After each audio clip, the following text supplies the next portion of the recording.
Well, I think Ireland could learn quite a bit. In the United States, we started seeing mental health exceptions in abortion laws starting in 1967 in California and later 12 other states. The California law was called the Therapeutic Abortion Act. And this law, like its similar laws in other states, allowed abortion to preserve the mother's life or physical or mental health. It also allowed abortions in cases of rape and incest. Unlike the other state laws that were similar to California's, it did not allow abortion for reasons of genetic anomaly.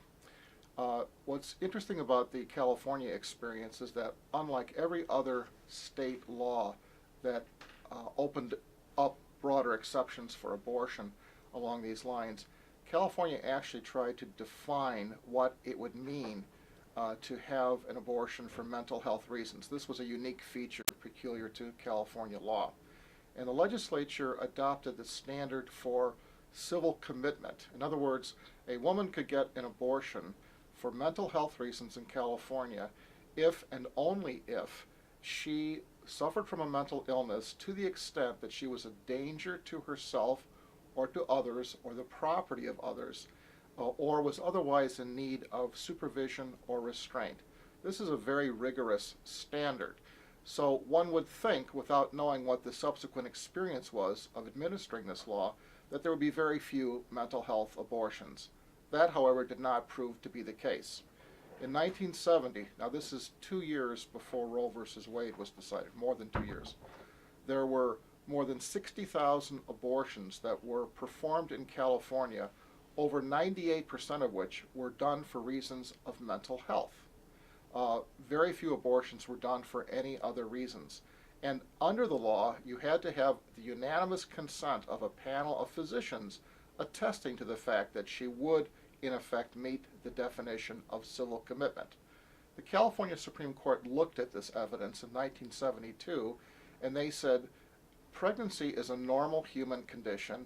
It is preposterous to suggest that tens of thousands of women who became pregnant were somehow a danger to themselves or to others. The court struck down the law on other grounds that it had been vaguely drafted. But the important thing to take away from this is that even with a very narrow definition of mental health or mental health exception, and even with the requirement of the unanimous consent of a panel of physicians, this law was grossly abused by the medical profession.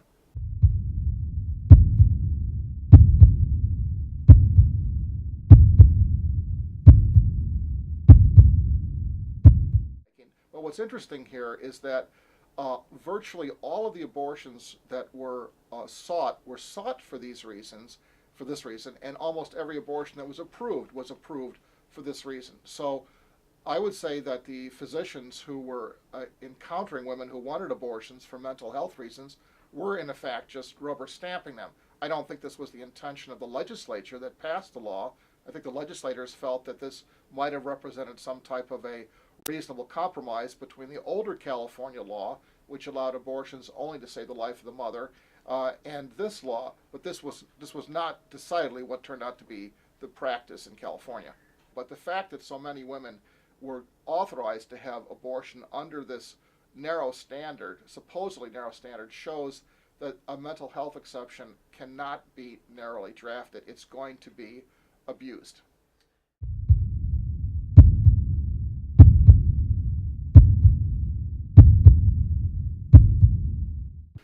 Well, the background to this legislation is the American Law Institute's Model Penal Code, which was formulated in the early 1960s as a model penal code for states to consider enacting, either entirely or parts of.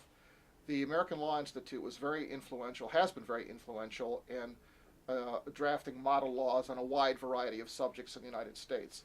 So this was picked up by a number of states, 13 states, including California, enacted one form or another of this law between 1967 and 1972. In fact, one of these laws, the one from Georgia, was the one the Supreme Court struck down in Doe v. Bolton, which was the companion case to Roe versus Wade in 1973. For the most part, these laws had similar exceptions. California, as I said, did not include a genetic anomaly exception, but basically they were laws that allowed abortions to preserve the woman's life, physical or mental health, and in cases where the pregnancy resulted from rape or incest. Now, the easiest pigeonhole in which to find an abortion reason would, of course, be mental health. And California probably knew that, and that's why, unlike all these other states, they attempted to restrict the scope of that exception. But as I've explained in the experience in California in 1970 from those statistics, that was unsuccessful. A mental health exception is inherently manipulable and cannot be contained. The law created. For any reason, regardless of what the reason was, mental health, physical health, whatever it was, it had to be reviewed by a panel of physicians. It had to be at least 2 physicians if the abortion was performed before the 13th week of pregnancy, and at least 3 if it was performed after the 13th week. The law at that time did not allow abortions for any reason after the 20th week. And the decision of the doctors had to be unanimous. If it was 2 doctors, it had to be unanimous. If it was 3, it had to be unanimous. So a woman seeking an abortion for a mental health reason had to convince 2 or possibly 3 doctors, depending upon her stage of pregnancy, that she was a danger to herself or to others or to the property of others, or that she was somehow in need of supervision or restraint, which again is the definition, the standard used for civil commitment. And despite that narrow definition, as again we've said, over 60,000 abortions in 1970 were performed for that reason, were performed and authorized for that reason.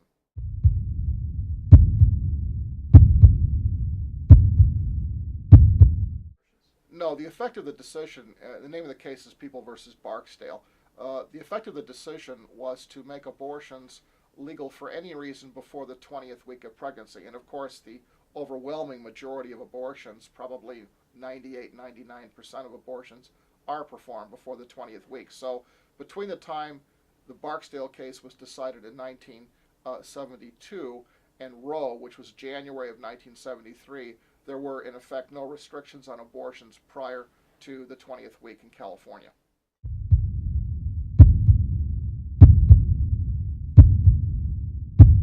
That's how it turned out in California, and I feel that that would be the way it would turn out anywhere, because the whole concept of mental health is rather elusive. It doesn't present the same type of issues as perhaps a physical health exception or other exceptions, and it was clearly manipulated by the medical profession in California. This may not have been the intention of the drafters of the legislation, the actual legislators who voted for it. They may have felt these are narrow exceptions, but in reality they were grossly abused.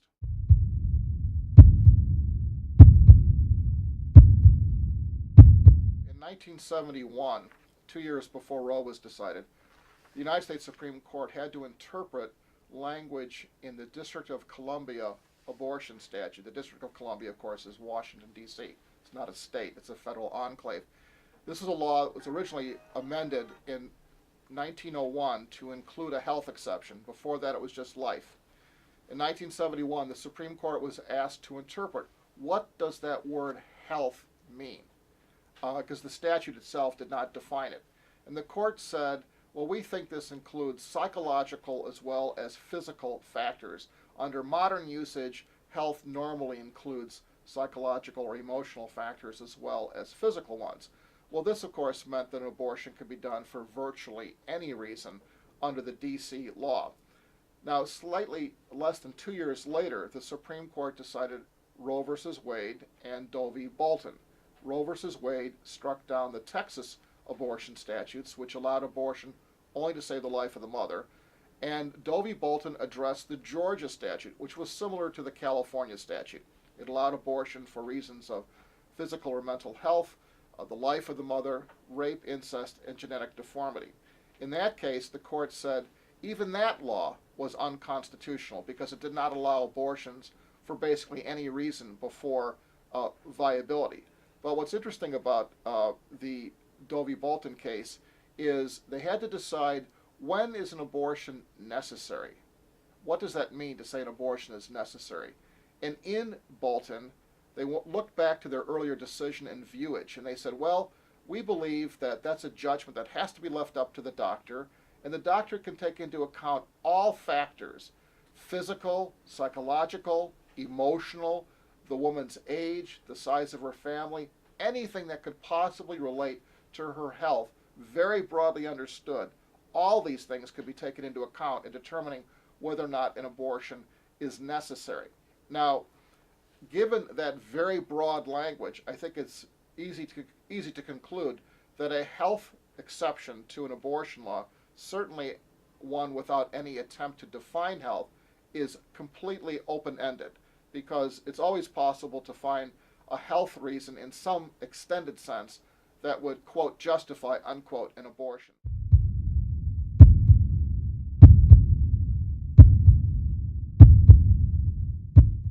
Well, there's a tremendous amount of interest in regulating abortion at the state level. This obviously has to be done within the limits that are placed on the states by our Constitution as interpreted by our United States Supreme Court.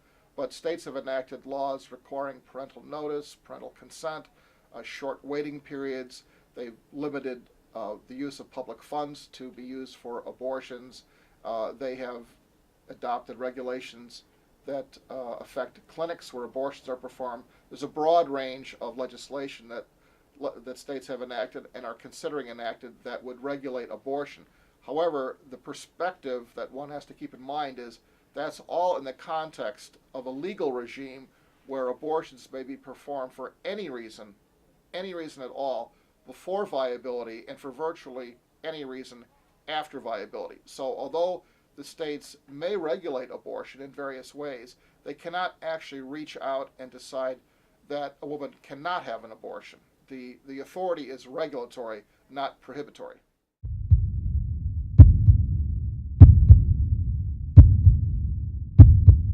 A mental health exception, no matter how rigorously and narrowly it might be defined by the Irish Parliament, is still potentially subject to abuse and constituting, in effect, an open door to abortion, depending upon how that language is construed by the Irish courts.